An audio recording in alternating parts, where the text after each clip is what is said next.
Tribunnews, kita beralih ke berita selanjutnya. Disangka Pemkot akan lelang ulang tender revitalisasi Pasar Madika Ambon. Pemerintah Kota Ambon akan melakukan lelang baru tender revitalisasi Pasar Madika Kota Ambon.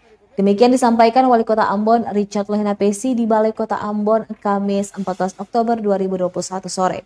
Lohenapesi menyebutkan lelang ulang dilakukan lantaran pemenang tender sebelumnya, yakni PT Waskita mendapat sanggahan dari PT Adikarya. Lanjutnya, meskipun dilelang ulang namun segala persiapan telah dilakukan. Diharapkan proses pembangunan dapat segera berjalan pada November mendatang.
Terima kasih sudah nonton.